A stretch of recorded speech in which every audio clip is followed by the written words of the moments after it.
পাওয়া যায়। গুনাহ করতে এক ধরনের মজা পাওয়া যায়, জেনার এক ধরনের মজা আছে, গুনার এক ধরনের মজা আছে। গুনার এক ধরনের কি আছে? মজা আছে।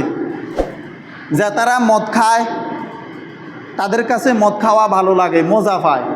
মদ খাওয়া হালাল না হারাম বলেন? যারা ইয়াবা ফেন্সিডিল খায়, এইগুলা খাওয়ার মধ্যে এক ধরনের মজা আছে। এক ধরনের কি আছে? মজা আছে। এটা হালাল না হারাম বলেন? যারা বেনামাজি, নামাজ পড়ে না, নামাজ না পড়ার মধ্যে এক ধরনের মজা আছে। এই নামাজ না পড়া এটা হালাল না হারাম বলেন তো? নামাজ পড়া হালাল, নামাজ পড়া ফরজ, আর নামাজ ত্যাগ করা হলো হারাম। যারা সুদ খায়, ঘুষ খায়, সুদের মধ্যে, ঘুষের মধ্যে এক ধরনের মজা আছে। এক ধরনের কি আছে?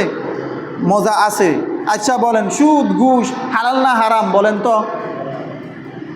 ঠিক তেমনিভাবে যারা জুয়া খেলায়, জুয়ার মধ্যে এক ধরনের মজা আছে। কথা ঠিক না বেঠিক? ঠিক তেমনিভাবে জেনার মধ্যে, গান বাজনা দেখার মধ্যে, ছবির মধ্যে এক ধরনের কি আছে? মজা আছে। এক ধরনের কি আছে? এই মজা আছে। এই মজাটা শয়তান তার দিলের মধ্যে প্রবেশ করাইয়া দেয়। দিলের মধ্যে কি করাই দেয়? প্রবেশ করাই দেয়। আপনি রাস্তায় যখন হাঁটবেন, একটা মেয়েকে দেখবেন, একটা মহিলাকে দেখবেন, শয়তান তার চেহারাকে আরও সুন্দর করে ওই পুরুষের সামনে উপস্থাপন করায়। একজন পুরুষ যখন রাস্তায় চলে, একজন মহিলাকে, ওই পুরুষের চেহারাকে ওই মহিলার সামনে আরও সুন্দর করে মডিফাই করে উপস্থাপন করায়। তো বললাম, এই যে মোবাইলের কারণে আগামী, মনে করেন বিবাহর পূর্বে যারা মোবাইল চালাইবে, তারা বিবাহ করলে বেশিরভাগ তার স্ত্রী থাকবে না। কিসের কারণে? এই ল্যাংটা গান, ল্যাংটা ছবি, এই ল্যাংটা বিভিন্ন জিনিস দেখার কারণে যেই শারীরিক, মানসিক, ফিজিক্যালি যেই সমস্যাটা হয়, এই সমস্যার কারণে তার যেই আল্লাহ পাক রব্বুল আলামিনের দেওয়া যে পাওয়ার, আল্লাহ সুবহানাহু ওয়া তাআলার দেওয়া যে শক্তি, এই শক্তিটা দিন দিন ক্ষয় হতে থাকে। দিন দিন কি হইতে থাকে? ক্ষয় হইতে থাকে। তখন সেই বিবাহ করলে ওই স্ত্রীর হক আদায় করতে পারবে না। স্ত্রীর হক কি আদায় করতে পারবে না। ঠিক তেমনিভাবে অবিবাহিত মেয়েরা, অবিবাহিত কি মেয়েরা এই ধরনের মোবাইল চালানোর মাধ্যমে যদি ল্যাংটা গান, ছবি, এই বিভিন্ন জেনা বেহাইয়াপনা মোবাইলের মাধ্যমে দেখে, ঠিক তেমনিভাবে পুরুষের যেই দশা, মহিলারও একই দশা হবে।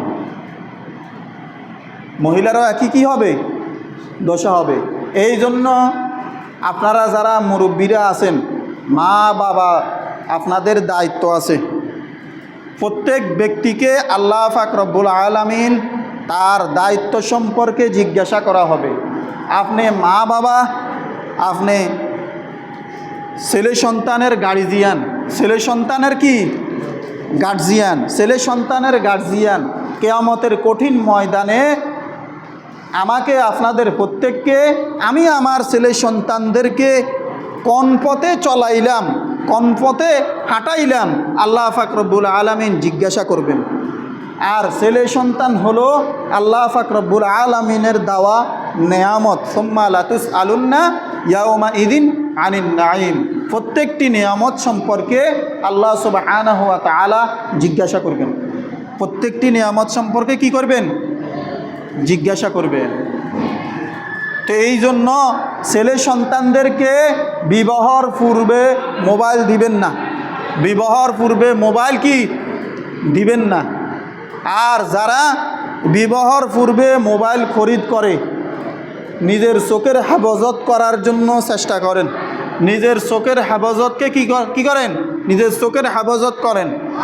চোখের জেনা আছে। চোখের জেনা হলো দেখা। চোখের জেনা হলো কি? দেখা।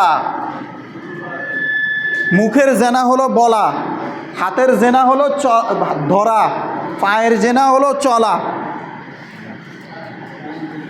এই জন্য এই অ্যান্ড্রয়েড মোবাইল বাচ্চাদেরকে দিবেন না, বাচ্চাদের জীবন নষ্ট করবেন না, বাচ্চাদেরকে দিবেন না, বাচ্চাদের জীবনটা কি করবেন না, নষ্ট করবেন না।